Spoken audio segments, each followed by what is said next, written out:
Olá, boa noite, a paz do Senhor Jesus, a todos que estão presentes com a gente, em mais um período do Seminário Escatologia Bíblica, aqui na ADN. O Templo Central está na rua Mário Concato, 163, no Vitória Régia, próximo ao box atacadista, onde você é o nosso convidado para estar com a gente toda terça-feira. Nós temos um material para o YouTube, mas a gravação desse material pode haver uma plateia ao vivo, porque isso é muito importante, tanto para aqueles que vão ouvir, assistir, quanto para o próprio professor, que fica mais animado vendo uma plateia, tá bem? Então, Rua Mário Concato 163, Vitória Régia, próximo ao box atacadista. Eu sou o Bispo Eliezer Carvalho e você está com a gente aqui no Seminário de Escatologia Bíblica. Nós vamos dar prosseguimento. A semana passada nós já iniciamos dizendo sobre as duas fases do arrebatamento, não é? Já dissemos que o arrebatamento, aliás, duas fases da vinda do Senhor Jesus. O Senhor Jesus virá numa fase para o arrebatamento da igreja, então ela será de forma invisível para o mundo inteiro, e também numa outra fase todo olho verá quando ele virá para se mostrar para o mundo inteiro, quando ele virá com a sua igreja, os seus santos e também com os anjos para a batalha do Armagedon, quando ele virá para salvar o poucochinho de Israel, que ficar, que sobrar, que não morrerem. Esse pouco de Israel vão ser salvos milagrosamente pela pessoa de Jesus Cristo, o Messias, que eles tanto desprezaram e desprezam até hoje, porque o judeu, o judaísmo, dentro da religião judaica, o judaísmo ainda aguarda o Messias e não acredita ser o Messias esse que nós acreditamos. Não acredita que Jesus, o Cristo, que veio e nasceu de uma virgem, Maria, lá em Belém, na Judéia, eles não acreditam ser este o Messias. Eles acreditam que o Messias, quando vier, virá para mexer na política mundial, virá para mexer e resolver o problema financeiro e econômico do mundo inteiro. Esse é o Messias que eles aguardam.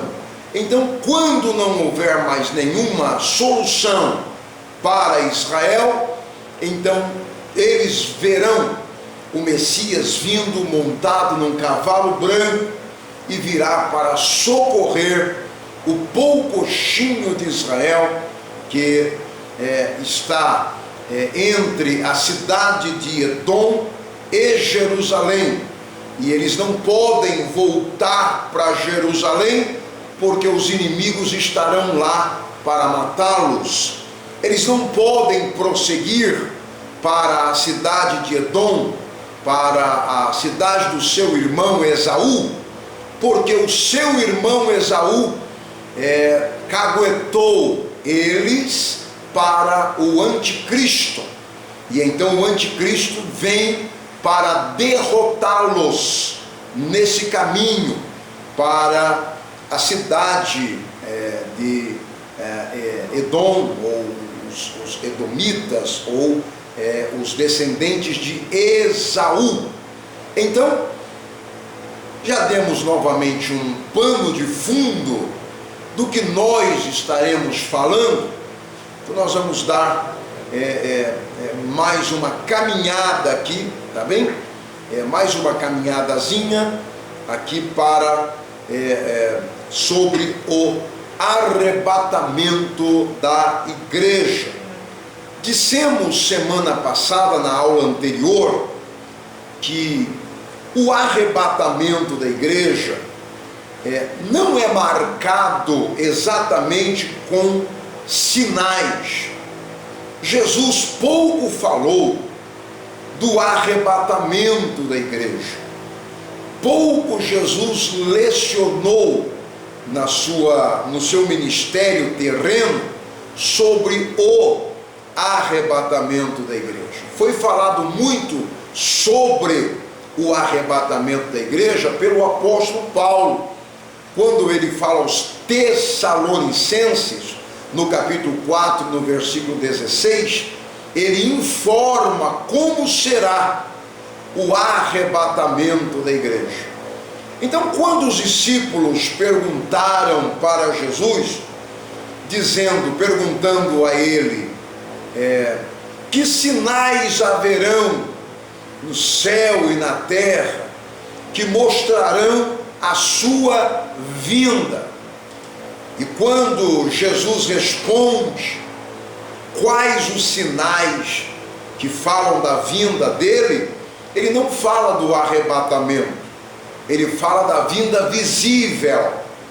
Então, quando nós virmos tudo isso acontecer, disse o próprio Jesus: não fiquem assustados, não é o fim, é apenas princípio de dores. Agora, se para a vinda visível de Jesus terão fatos, acontecimentos, sinais no céu e na terra, então quando nós começarmos a ver esses sinais sendo proliferado, aumentado, então a gente já fica sabendo que o arrebatamento está próximo. Mas nunca foi dito por Jesus como será para acontecer o arrebatamento da igreja. Entretanto, é uma realidade. Arrebatamento da igreja é uma realidade. Vai acontecer. Jesus virá para arrebatar a sua igreja e levará para estar consigo, bem, para toda a vida, cumprindo o que Jesus disse, para que onde eu estiver, estejais vós também. Muito bem, só relembrando, vinda de Jesus, duas etapas, uma etapa invisível e a outra visível. Numa etapa só os crentes verão, na outra etapa o mundo inteiro verá, ou todo olho verá. A segunda fase, então, diz respeito à manifestação física e pessoal de Jesus, quando ele vem acompanhado dos anjos e dos santos. Quando a Bíblia fala de santos, fala da igreja, a igreja que estará com Jesus 7 anos, lá na bodas do Cordeiro, findando as bodas do Cordeiro, Jesus convidará a sua igreja, que estará com ele, para vir neste comboio do céu, entre anjos e santos, que é a igreja, para acompanhar a sua vinda visível, quando ele vem montado em um cavalo branco. Nós já falamos sobre alguns sinais, mas nós vamos dizer mais uma vez sobre esses sinais.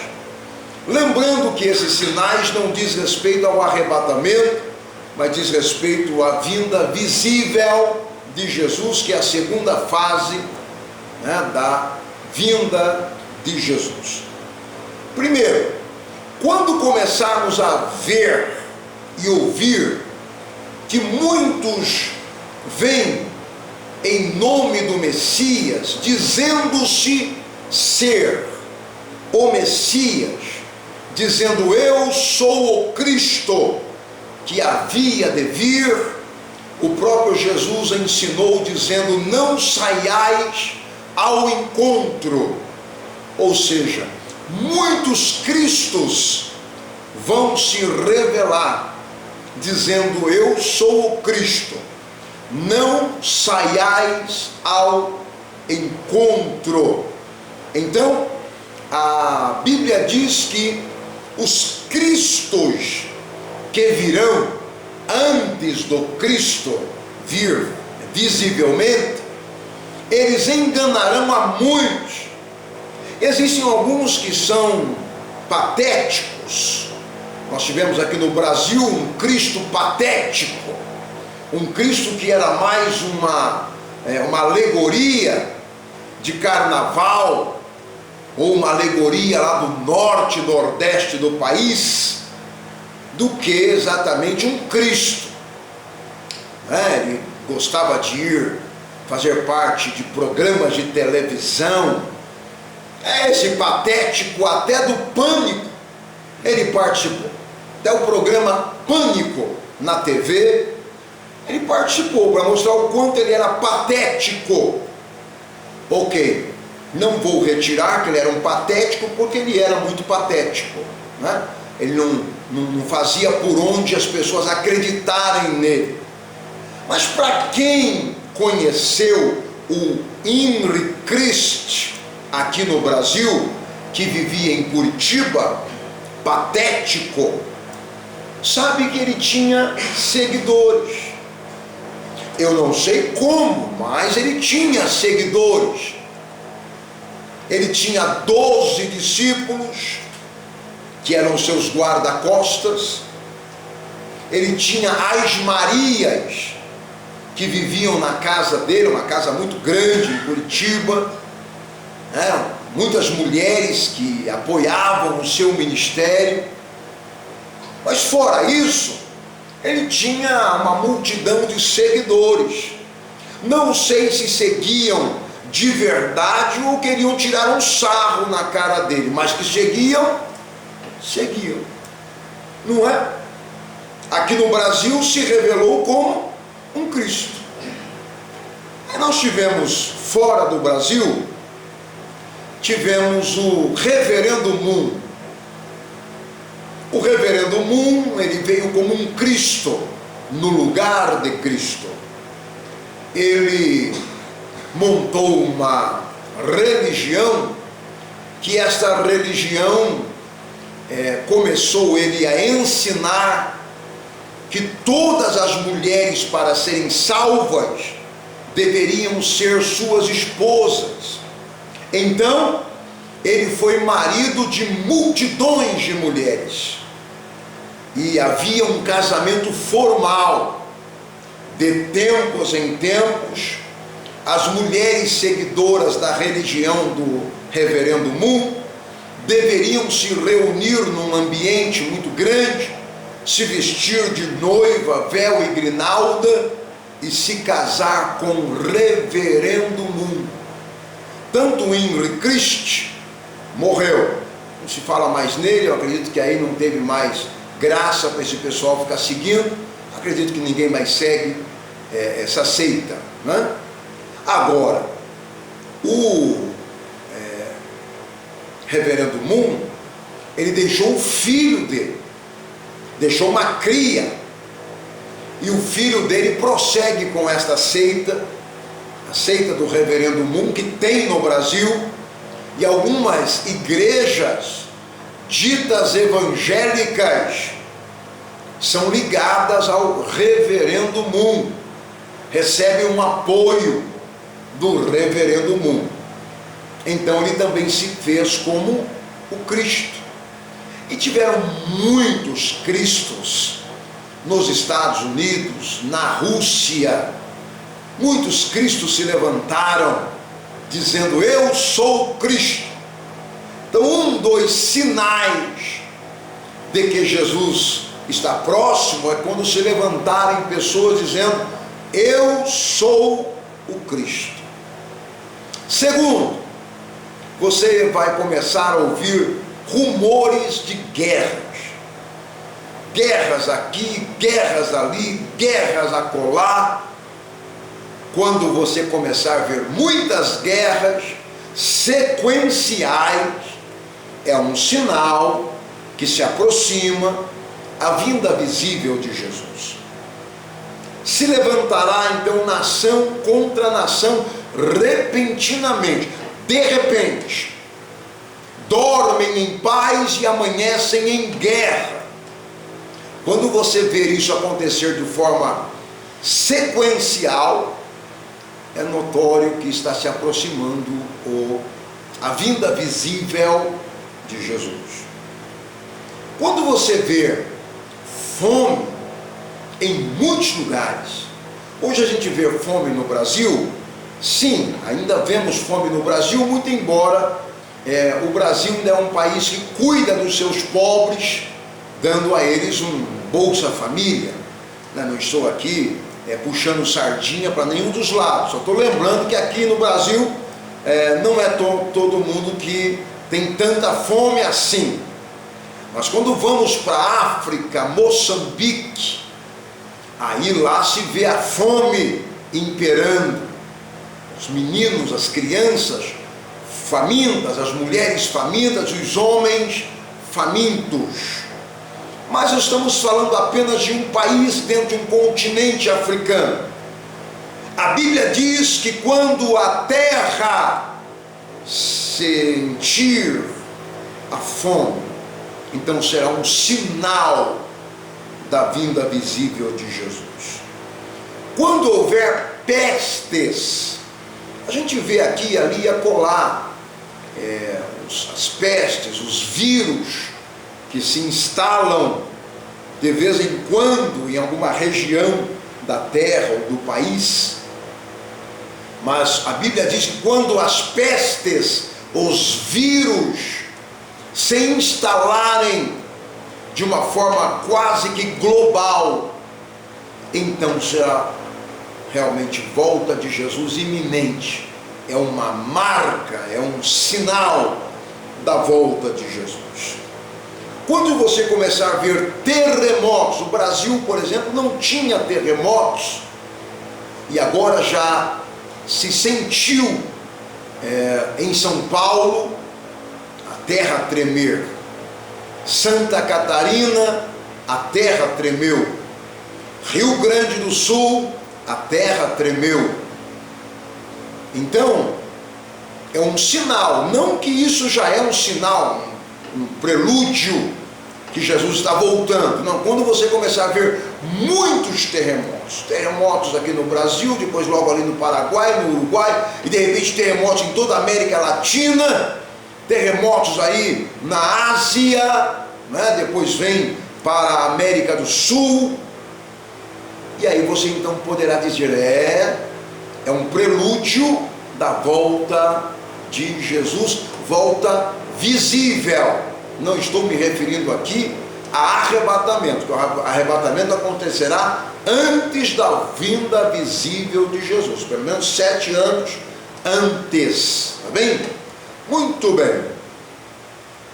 Então tudo que vocês verem que acontecer com muita frequência é prelúdio, é um sinal, mas não é o fim, é apenas princípio de dores, tá bem?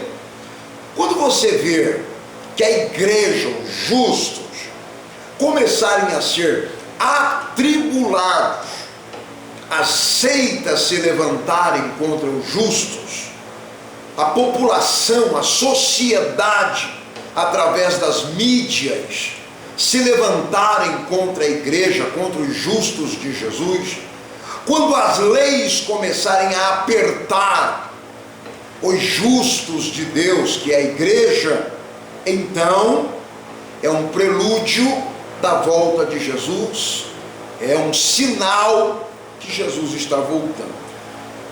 Os justos, alguns deles serão mortos. Hoje quase não se vê no Brasil dizer que alguém morreu por amor a Jesus, mas existem os países cortina de ferro, crentes morrem lá todos os minutos, não é todos os dias, não é todas as semanas, é todo minuto tem crente morrendo através do próprio governo, que é contra o cristianismo, ou através das seitas ocultistas que não aprovam o cristianismo. Mas quando as mortes começarem a ocorrer no mundo inteiro, então é prelúdio, é um sinal da volta de Jesus.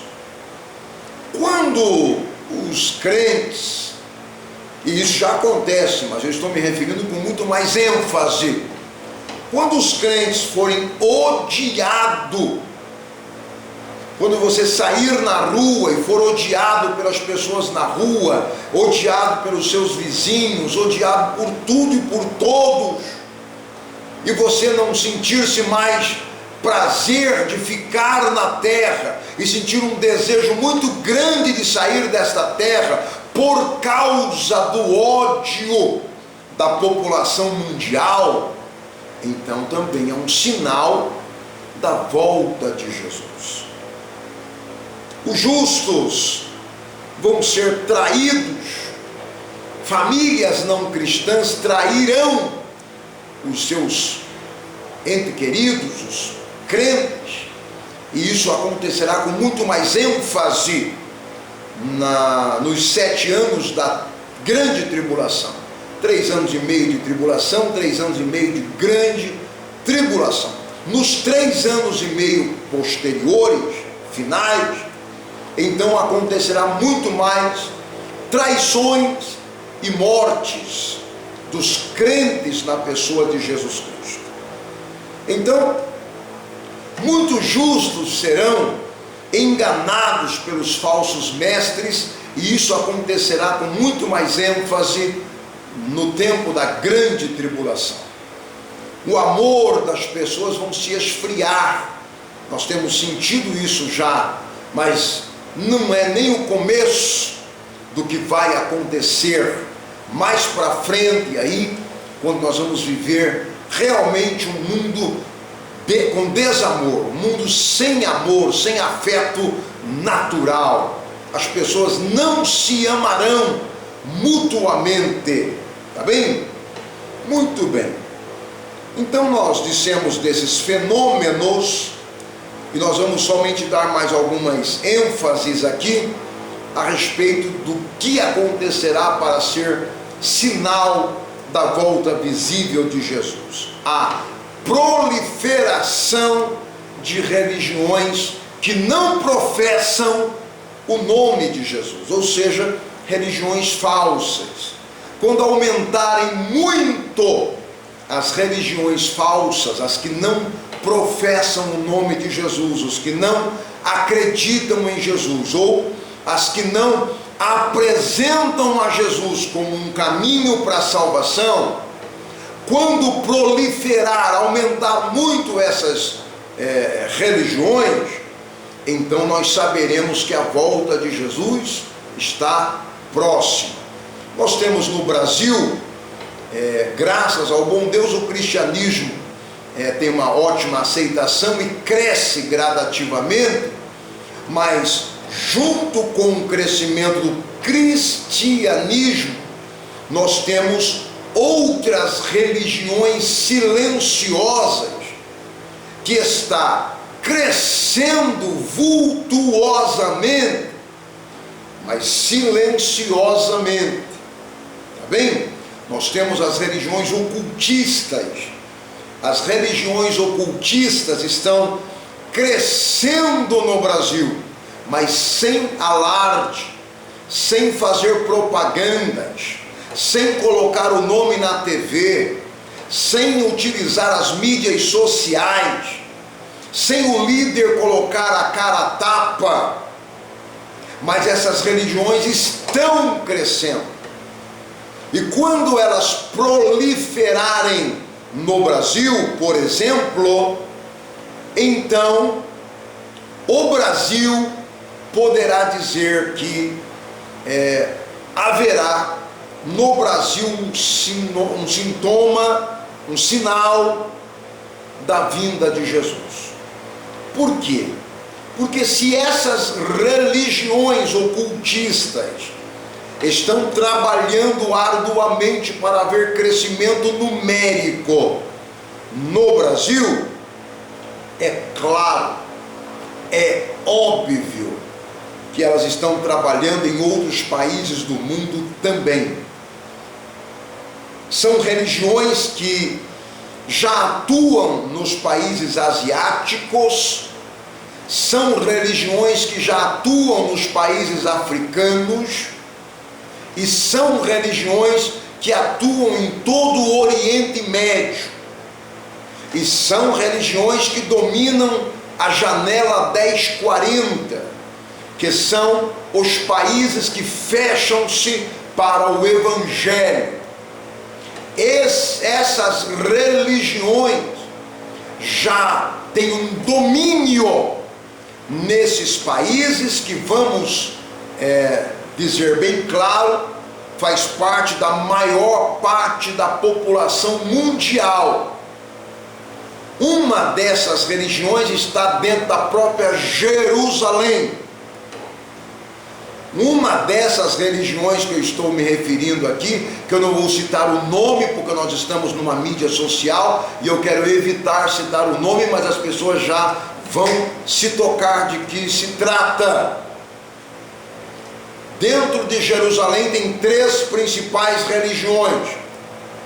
Uma dessas religiões principais em Jerusalém está no Brasil e crescendo vultuosamente de forma bem silenciosa. Ela colocou a sua sede de trabalho em Foz do Iguaçu, no Paraná, para atingir todo o Brasil. De Foz do Iguaçu para o Brasil. Não vou citar nomes, é só você pesquisar e dar um Google, e você já vai saber de que religião se trata. Quando essas religiões proliferarem, tomarem posse do mundo inteiro, então será um prelúdio da volta visível de Jesus. Muito bem.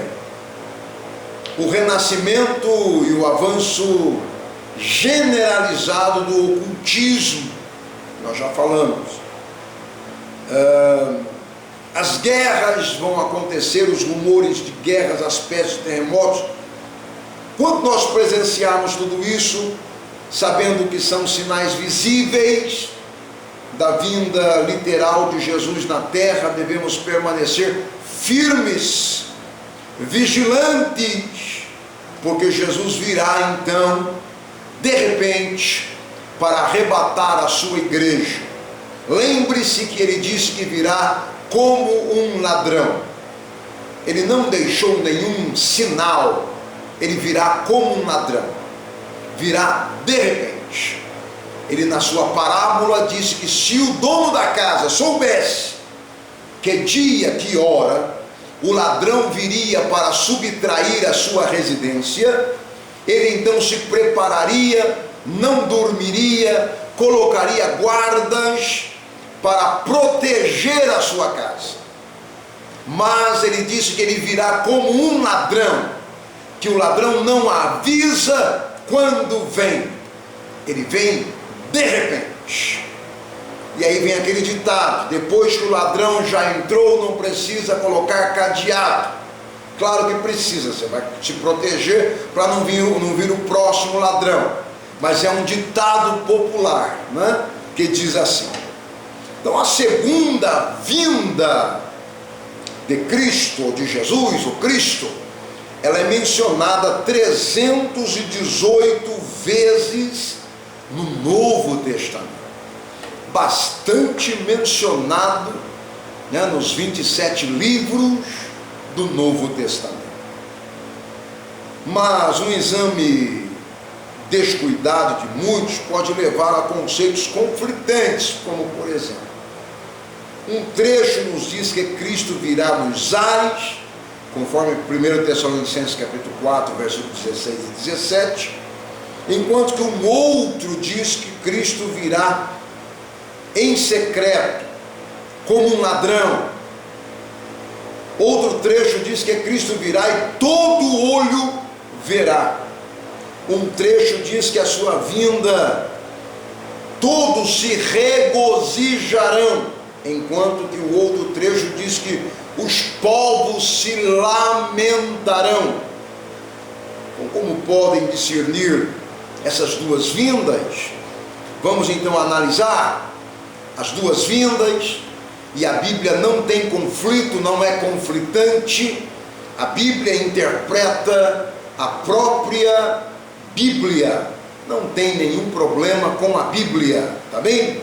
A primeira fase diz respeito, sim, ao arrebatamento da igreja, quer dizer, parousia no grego, que é tirado com força, arrebatado, né?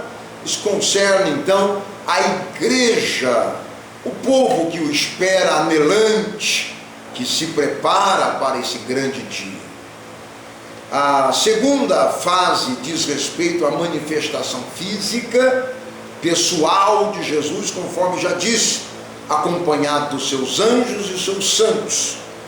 Isso envolve Israel e demais nações da ocasião. A população do mundo estará muito reduzida em virtude dos 7 anos que acontecera a tribulação, ou a grande tribulação, que são 3 anos e meio de tribulação e 3 anos e meio de grande tribulação, que são os 3 anos e meio finais. Para você que vai anotar aí, você pode ler em Zacarias capítulo 12, versículo 9, versículo 14 e o versículo 16. Tá bem? Zacarias 12, 9, 14 e o 16.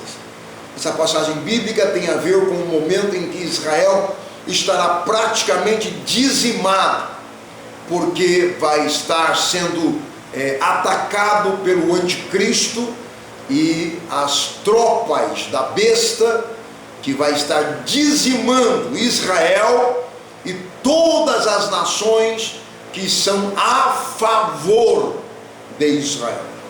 Deus perdoará nesse momento os pecados do povo de Israel, desde que foi formado até aquele momento, e vai trazer salvação. E a salvação ali é literal. Vai tomar o pouco de israelita que restou, que não foi morto, e então Jesus vai salvá-los com grande amor e vai colocar ao lado para assistirem à guerra do Armagedon. Você pode ler em Jeremias 50, versículo 20, pode anotar aí, você que está acompanhando. Então, no arrebatamento da igreja, o que vai acontecer na terra? O arrebatamento da igreja é um mistério plenamente compreendido só no momento. Não se tem como a gente compreender o arrebatamento da igreja. O que nós conhecemos de arrebatamento é o que foi dito por Paulo, e o que Paulo nos ensinou é o que nós conhecemos sobre o arrebatamento. Mas o arrebatamento será muito complexo, o arrebatamento vai ser muito abrangente, o arrebatamento acontecerá situações muito maiores do que fora dito pelo apóstolo Paulo. O apóstolo Paulo, para falar de coisas transcendentais, ele diz que o olho não viu, o ouvido não ouviu e nem chegou ao coração do homem, é o que Deus preparou para aqueles que o amam. O momento do arrebatamento não é imaginável na nossa mente falível. Nós vamos ver, presenciar apenas no momento. Então, vai acontecer de forma literal o arrebatamento da igreja. 1 Coríntios capítulo 15, versículo 51, fala a respeito do arrebatamento e a ressurreição dos mortos. Ele será o evento inicial de uma série de eventos posteriores, ou seja, nada acontecerá se não acontecer primeiro o arrebatamento. Existem duas linhas de pensamento teológico pregada dentro do cristianismo, as duas linhas de pensamento teológicos são aceitas pelos dois segmentos. Um segmento acredita que Jesus virá para arrebatar a igreja, para dar início a todos os eventos catastróficos que acontecerão nos 7 anos. Outros creem que a igreja passará pela tribulação e grande tribulação. É uma outra linha de pensamento teológico. E eles acreditam que quando não houver mais solução, e quando a igreja estiver sendo dizimada, como eu disse sobre Israel, essa segunda linha de pensamento teológico, eles então acreditam que nós seremos, quer dizer, os que ficarem, serão arrebatados. Eles acreditam que o arrebatamento será na grande tribulação. Mas não é o que diz a Bíblia. Eu fico com 1 Tessalonicenses capítulo 4, versículo 16, que fala que, de repente, num abrir e fechar de olhos, ao toque da trombeta e o brado de Jesus, e também o brado do arcanjo, os mortos ressuscitarão primeiro, e nós, que estivermos vivos, seremos arrebatados ao encontro dele nos ares, e então viveremos para sempre com o Senhor. Isso é o que diz a Bíblia, e eu fico com a Bíblia. Então eu sou da linha teológica que acredita que acontecerá arrebatamento para marcar todos os demais segmentos. Mas não vou brigar com quem acredita que a igreja passará pela grande tribulação. Fazendo aqui um trocadilho, fazendo aqui uma brincadeirinha sem graça, às vezes o sofrimento é tanto que a gente imagina, sim, que está na grande tribulação. Só uma brincadeirinha, tá bom? É só uma brincadeirinha. Se isso que a gente passa aqui, a gente já quer imaginar que está na grande tribulação, você imagina mesmo a grande tribulação. Não posso nem imaginar o sofrimento da grande tribulação. Tá bem? Primeiro, no céu ouvir-se-á o brado de Jesus. Jesus abrirá a sua boca como voz de trovão. Ele fará isso para quê? Para alertar a igreja, porque ele é o cabeça da igreja. E a sua voz vai alertar a igreja, porque a Bíblia fala que as ovelhas ouvem a voz do seu pastor e os seguem. Quem é o nosso sumo pastor? Jesus o Cristo. Ele vai nos convidar, dizendo, entre aspas, chegou o momento, o arrebatamento chegou, e aí nós vamos ser transformados. Se nós não morremos, né? Se estivermos vivos naquele momento, vamos ser transformados. Paulo chama isso de redenção do nosso corpo. Tá bem. Segundo, vai ser tocada a trombeta de Deus. Trombeta é tocado pelo arcanjo. O arcanjo vai tocar uma trombeta, e a trombeta vai ser ouvida por Israel, porque Israel está acostumado a ouvir trombeta e se ajuntar. O texto bíblico diz assim: onde ouvirdes o som da trombeta, ali vos ajuntareis. Eles estão acostumados a ouvir toque de trombeta, vão ouvir o toque da trombeta do céu, e vão entender que é um momento de eles saírem da diáspora, saírem desse modo de estarem espalhados pelo mundo inteiro, e vão se reunir em Israel. Não haverá nenhum israelita em algum lugar do mundo depois do toque da trombeta. Há uma estimativa de que os israelitas estão gradativamente já voltando para a sua terra, mesmo sem ouvir o toque da trombeta. Agora, se eles ouvirem o toque da trombeta, aí vão realmente voltar imediatamente. Os eruditos bíblicos e os grandes teólogos dizem que O toque da trombeta também é para ecoar lá no mundo dos mortos, onde o Espírito Santo descerá e fará uma obra extraordinária, que só Ele pode fazer, porque Ele é um Deus criador. Então Ele vai voltar os corpos que morreram. Tem corpos que morreram estraçalhados por bestas feras. Tem corpos que morreram alimentados por grandes peixes do mar. Tem corpos que morreram porque se perderam numa mata e morreram de fome, de inanição, e viraram caveira lá dentro de uma grande floresta, sem nunca ter sido encontrado, não é? Seja qual for a razão e a forma de que as pessoas faleceram, se faleceram em Cristo, o Espírito Santo vai trazer os corpos dessas pessoas e eles vão se reunir conosco, os que estiverem vivos.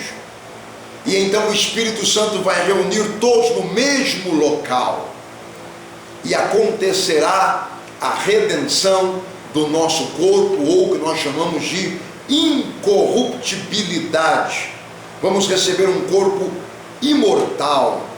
Vamos receber um corpo que seja possível passar uma parede, um corpo possível entrar no fogo e não se queimar, até porque nós vamos ser arrebatados e nós vamos deixar essa atmosfera que a gente respira e a gente aspira. Só um corpo glorificado dará condições de nós ultrapassarmos essa atmosfera e não dependermos dessa atmosfera que traz para nós o gás carbônico e o oxigênio. Nós não vamos mais necessitar. Isso é corpo incorruptível. Sim, nós vamos ser arrebatados e vamos passar perto das estrelas, que são fogo, chamas, tem luz própria. Se tem luz própria, tem fogo. E nós vamos passar pertinho dessas estrelas sendo arrebatados. Nunca pensaram nisso? Corpo incorruptível é para você não derreter quando você passar perto dessa estrela.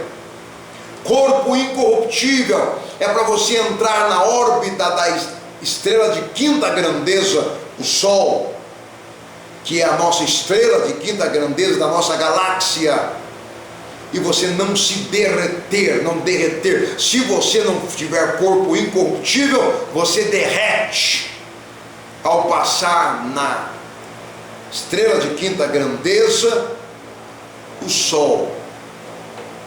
Existem muitos vírus mortíferos nos outros planetas.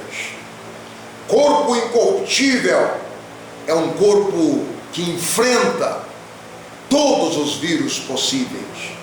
Teremos um antivírus eterno, divino, celestial, e nós passaremos pelos planetas que têm vírus mortíferos contra os seres humanos, que os seres humanos morreriam instantaneamente, mas nós não morreremos, porque o Espírito Santo vai fazer com que nós tenhamos um corpo incorruptível, um corpo preparado para enfrentar quaisquer dificuldades dentro das atmosferas, das órbitas que nós entrarmos aí no espaço sideral. Então, o que nós estamos falando sobre escatologia bíblica é infinitamente pequeno em relação ao que realmente será. A gente consegue fazer uma mini introdução, apenas uma muito pequenina introdução do que realmente será. Mas já dá para a gente ter uma ideia do que realmente será. Tá bem? Quando nós formos arrebatados, nós nos encontraremos com Jesus nas nuvens. Por uma razão, porque quando ele foi assunto ao céu, ele foi recebido para ir ao céu, ele foi recebido por uma nuvem. A Bíblia diz em Atos 1:11 que uma nuvem o envolveu. E ele então foi para o seu lugar, o céu.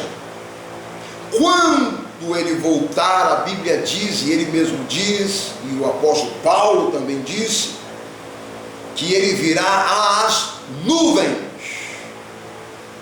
para buscar a sua igreja. E a sua igreja terá que ir ao encontro dele nas nuvens.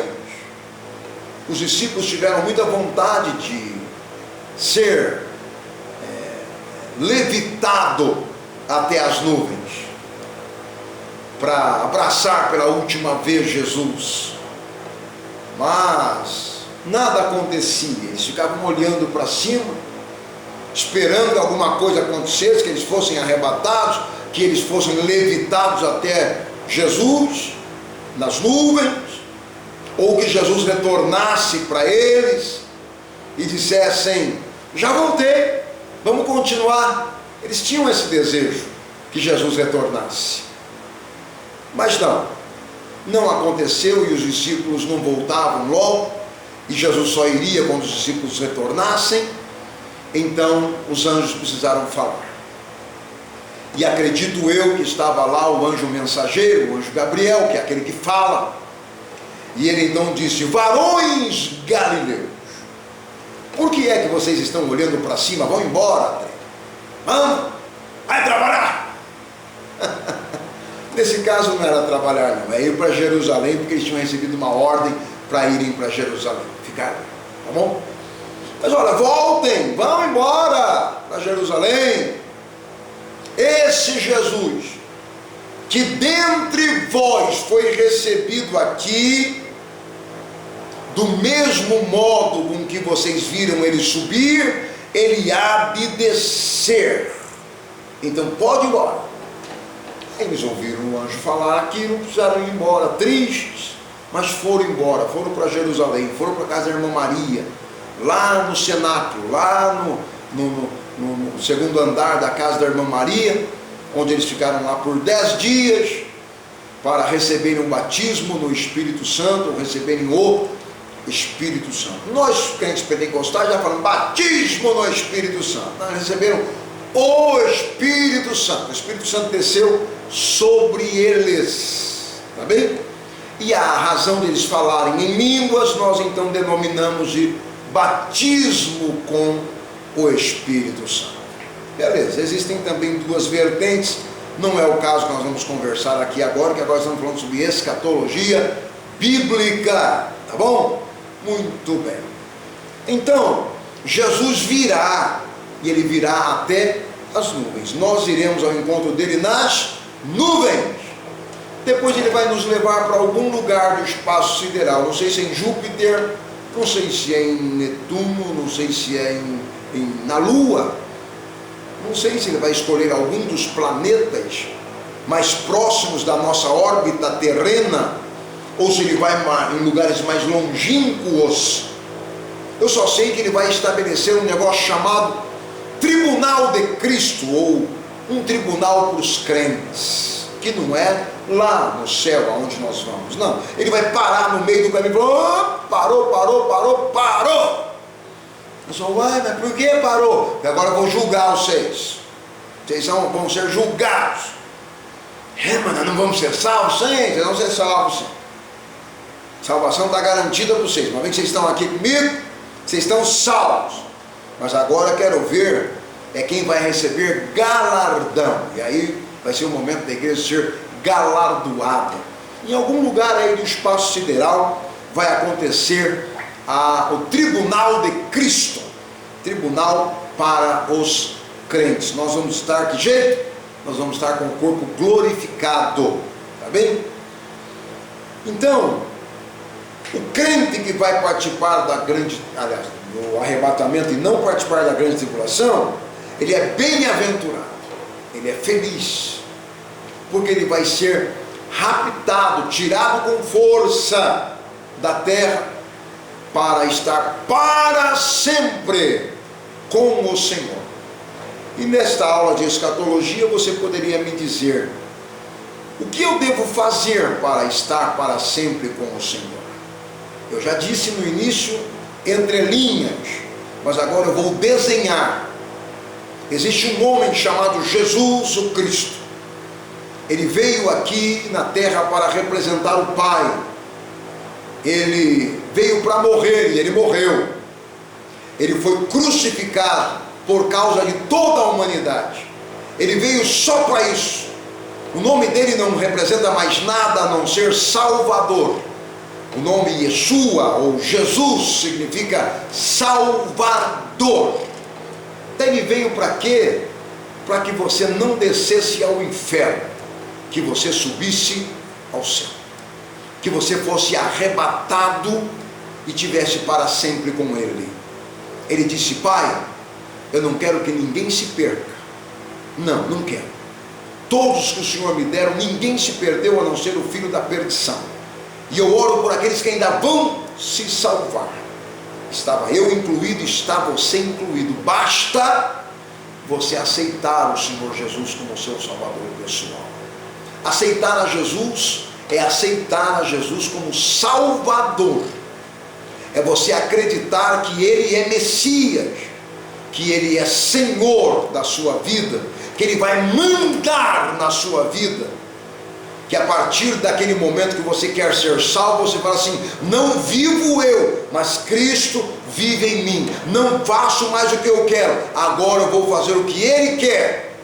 Aí beleza, meu amigo, minha amiga, agora você vai ficar pronta para ir para o céu, porque você entregou a sua vida a Jesus. Você não se manda mais. Só assim você consegue entrar no céu. Quem não entra no céu? Quem se manda. Quem fala